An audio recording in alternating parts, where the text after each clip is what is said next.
Biraz da tarix, biraz da genel kültür. Bu bizim ilk oturduğumuz kafedir. Görəndə belə olmuşduq. Eyfel'de olmadı. Yo, olmadı. Biz gəlməmişdən əvvəl öyrənlərin sayı 60-70-ə çatırdı və qorxurduq ki,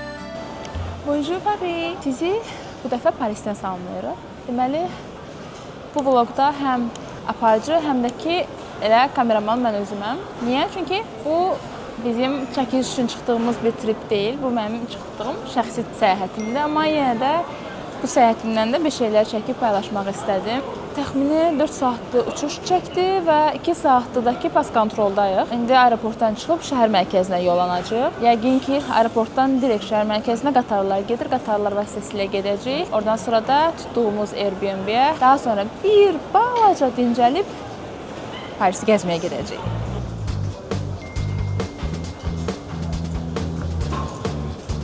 Deməli, biz təyyarədə olanda yaşlı bir adam infarkt keçirdi və biraz da düzəlməsəydi təyyarəni acil iniş eləyəcəklər başqa bir aeroporta.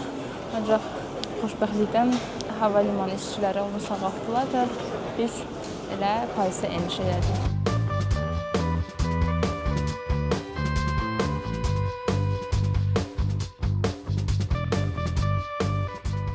Charles de Gaulle aeroportunda Terminal 1-ə eniş etdik. Ancaq metroya minmək üçün biz getməliyik Terminal 1-dən Terminal 3-ə. Bunun üçün də aeroport daxili qatarlar var. Biz Terminal 3-ə minib oradan isə bilet alıb direkt şəhər mərkəzinə gedəcəyik və təxmini biletin qiyməti 14 avrodur. Sadəcə bir bilet. Bu günlük bilet deyil, 24 saatlıq bilet deyil. Sadəcə aeroportdan şəhər mərkəzinə getmək üçün istifadə olunan biletdir. Deməli, biz yaxınlaşdıq ki, bilet aparatından bilet alaq, ancaq belə bir şey var ki, bilet aparatından həm biletin öz qiyməti 14 avrodur, həm də ki, biz bilet almaq üçün ekstra 2 avro ödəməliyik. Buna görə Apple-da Volta girib, daha sonra axtarış yerindən tranzit kartı seçəcəksiniz və orada direkt Navigo-nu görüb əlavə edib və buradan bileti Apple Pay-lə də ki, kartla ala bilərsiniz. Bu zaman 2 avro sizin cibinizdə qalır. Çox da böyük bir şey deyil, amma olsun.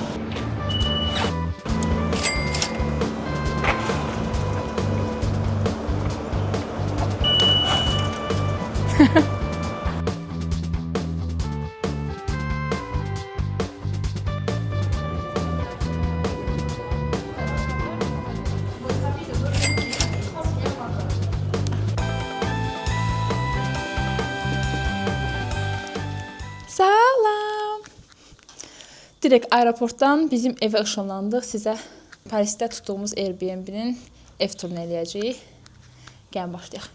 Bu bizim şirin qonaq otağımız. Mən çox sevdim şəxsən. Ev sahibi sağ olsun bizə oyunlar da qoyub. Birinci mərtəbədə qalırıq. Ona görə pəncərəmiz düz məhəlləmizin həyətinə baxır və digər binaları görür. Sonra burada hamam tualetlər var. Koridor, hamam tualet. Bu bizim otağımız. Balaca amma şirin, qardırop falan hər şey var. Kuxnya. Bu da bizim balaca mətbəximiz, amma çox şirindir. Mən çox sevdim. Nə qoyub bizə ev yiyəsi? Çay. Kofe. Bu nədir? Nədir? Filtr. Evet, hər şey qoyub, şəkər. Evə gəldik. Aeroportdan evə gəlməyimiz bayağı bir vaxt çəkdi bizim. Çünki metrolar çox qarışıq idi. O prosesləri çəkə bilmədim. Çünki həyəcanlıydıq ki, tapa biləcəyik, tapa bilməyəcəyik.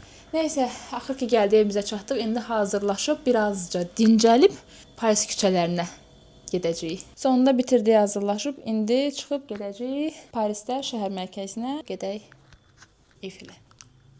Bu video nə vaxt paylaşılacaq, nə vaxt editlənəcək bilmirəm. Mən çıxardım.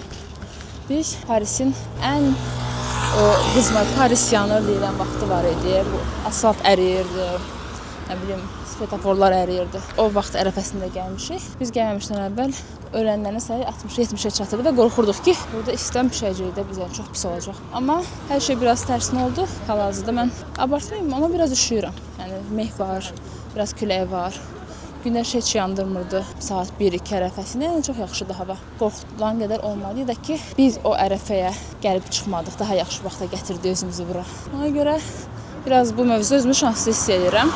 Çünki günəşin altında gəzmək, isti Avropanın heç bir şəhəri istiyə görə dizayn olunmayıb. Yəni demək olar ki, kondisionerlər azdır, sərinlədən heç nə yoxdur. Ona görə də əhali buna çox tab gətirə bilmir. Amma qeyd etdiyim kimi mən çox şanslıyam. Daha doğrusu biz çox şanslıyıq bu mövzuda.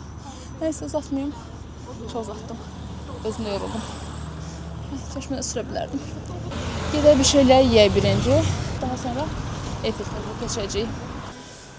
Yol üstü Subway-yə girdi. Düzdür, Bakıda da açılsa da mən Bakıdakına heç girməmişəm. Yemək yeyib sonra gedəcəyik.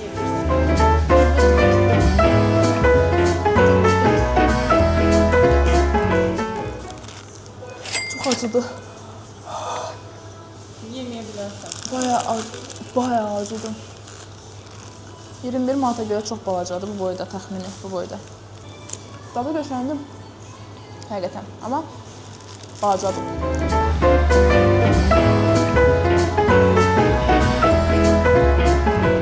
Gəl sənə göstərəcəm.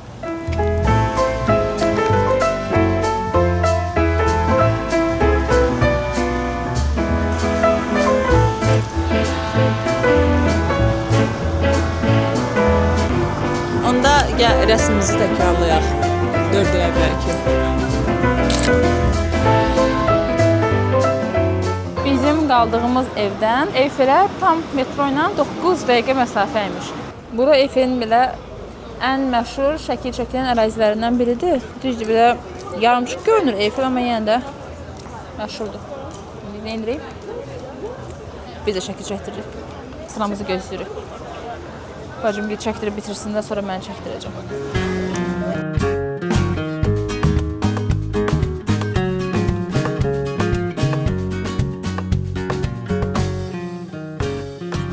Biraz da tarix, biraz da genel kültür məncə. İndiyə qədər heç bir tarix fakt deməmişəm sizə. Deməli, Eyfel qülləsi haqqında biraz məlumat verim. Fransanın, yəni Parisin ən məşhur simvollarından biri hesab edilir və 1889-cu ildə tikilib. Tikintisi tam 2 il 2 ay çəkib. 300 metr hündürlüyü var və ilk günlər yerlilər tərəfindən bu tikili heç də böyük rəğbətlə, sevgi ilə qarşılanmamışdı və hətta yerli sakinlər Eyfel qülləsinin şəhərə yaraşmadığını qeyd edirdilər. Bu anda belə bir şey var idi ki, Eyfel qülləsi tikiləcək və tam 20 il sonra söküləcək. Ancaq radio rabitəsi faydalı olduğu üçün sökülmədi. Nəinki sökülmək, hətta şəhərin simvoluna çevrildi və bir sözlə turistlər məhz bu gülləni görmək üçün hətta Parisə gəlirdilər. Yəni şəhəri daha da məşhurlaşdırdı və daha da sevilən bir yerə çevirdi. Məncə o qədər də pis görünmür. Nəyini sevmirdilər anlamadım.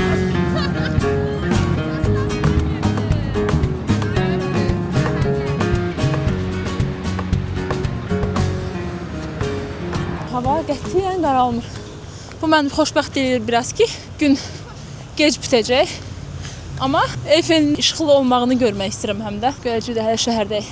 İndi gedirik Parisin ən məşhur, ən lakşuri küçələrindən biri olan Şanzelizeyə. Xanımlar, Biz danışırdıq ki, Barcelona Parisdən daha qəşəngdir. Barcelona gözəldir. Bəli. Orada biz Sagrada Familia'nı görəndə belə olmuşduq. Eyfeldə olmadın. Yo, olmadı. Nə bilim. Dedim baxmayacağam sağa. İlknura görə baxdım. Əslində bizim bura Tüm vibe bu gəlməyimizin getdi. ən böyük səbəbkarı bu xanımdır. Mən uşaqlıqdan bəri xəyalımdır Parisi görmək. Uşaqlığın 6 idi xaşım. 6-7 yaş. Uşaqda Paris tanıyırdın sən? Nəsə istəyirdi. Biz də rutumuzu dəyişdik xanıma görə. Paris elədik, o da heyecanlandıra bilmədi. Bəli, təəssüf ki, heç uy. Ay nə gözəldir. Yaqut biz burada oturmuşuq. Bu bizim ilk oturduğumuz kafedir. Tam da burada oturmuşuq. Deməli, Parisdə ümumiyyətlə restoranlarda belə bir şey var. Su istəyirsən, amma deyirsən ki, mənə kran suyu ver də. Prosta krandan gələn su versən, onu pulsuz verirlər. Amma butulkada olan suları onlar pullandı. Ne diyor? Allah Allah, ne diyor? Saat 10-dur və 11 işləyir. Hava isə belədir. əsla qaralmır. Deyəsən biz bugün Eyfeli işıqlarını görməyəcəyik. Sizcə nə oldu? 4 dənə qız, 4 dənə Google Maps və biz Şanzelize'yi tapa bilmədik. Necə tapa bilmədik bilmiyorum. Adamlar da dedilər, biraz tapdıq. Yəni Şanzelize'nin kənarlarını gəzdik, o əsl birə olan istədiyimiz yeri biz gəzmişik bacımdan, bu kirəsi gəzməyib, ona görə istədik bunları görsün, amma görmədilər, ev yox. Neyse tapa bilmədik, biz də neyniyək, yol üstü restoranların birində oturduq.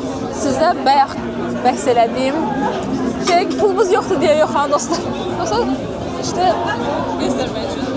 tap water budur dostlar. Belə verirlər. İyi çaşmışsın. Mən heç vaxt yemədiyim bir şey sifariş eləmişəm. Spoiler verirəm. Niyə məndədir bu? Nə danışmalıyım? Tap water dadlıdır. Tap dadır. La Mascot. Sifarişlərimiz gəldi. Soğan supu, bu da eskargot. Heç birinin dadına baxmamışam. Amma bacımın dediyinə görə Fransada soğan supu bayağı məşhuruymuş. Ona görə dadına baxalım. Aslında tipik supda mı qəşəng dadır? Şərabda karamelize olunmuş soğan əmin deyil artıq. Amma sevdim, gözəldir.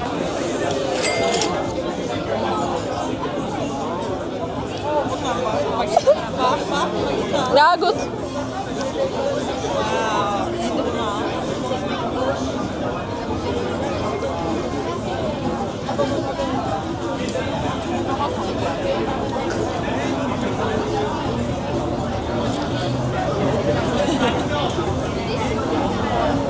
Ciddiyəm, pis deyil. İspanya dedim, oyster oxşuyur.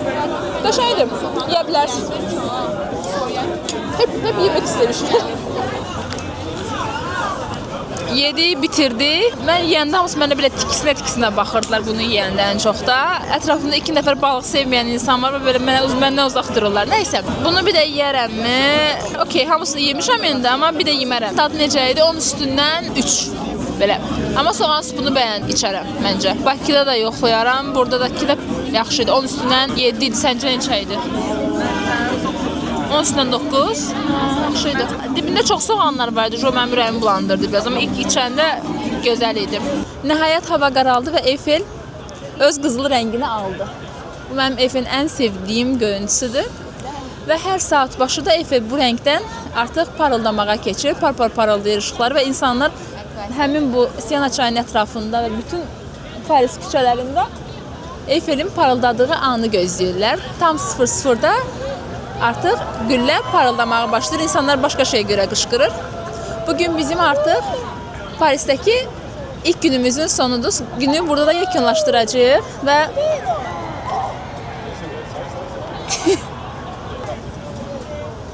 gecəniz xeyrə.